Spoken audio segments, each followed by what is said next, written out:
एक गांव में एक साधु महाराज रहते थे। उनके पास कई शिष्य आते और ध्यान करने की विधि सीखते थे। उनमें से एक शिष्य, जिसका नाम अर्जुन था, ध्यान करते समय बार बार भटक जाता था। वह बहुत प्रयास करता, लेकिन उसका मन कभी शांत नहीं हो पाता था। एक दिन अर्जुन ने साधु महाराज से अपनी समस्या बताई। साधु महाराज ने उसे एक उपाय सुझाया। उन्होंने कहा, कल सुबह तुम नदी के किनारे जाओ और वहां ध्यान करो, लेकिन ध्यान करते समय एक बात का ध्यान रखना, नदी के पानी को न देखना। अर्जुन ने सोचा कि यह तो बहुत आसान है। अगले दिन वह नदी के किनारे पहुंचा और ध्यान करने बैठ गया।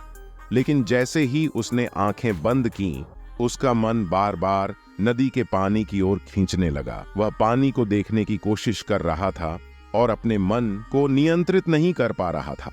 वह कई बार ध्यान भटकाता रहा और अंततः साधु महाराज के पास वापस आ गया। उसने अपनी विफलता की बात कही।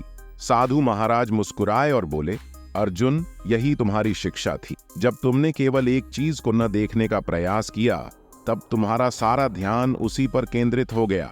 ऐसे ही जब तुम ध्यान करते हो तो अपनी सभी विचारों को एक बिंदु पर केंद्रित करो। धीरे धीरे तुम्हारा मन स्थिर हो जाएगा। अर्जुन ने साधु महाराज की बात समझ ली। उसने ध्यान की प्रक्रिया में बदलाव किया और धीरे धीरे उसका मन स्थिर और शांत होने लगा। उसने सीखा कि ध्यान की कुंजी अपने विचारों को नियंत्रित करने और एक बिंदु पर केंद्रित करने में है। इस प्रकार अर्जुन ने अपने ध्यान को सही दिशा में लगाया और अंततः आत्मिक शांति प्राप्त की।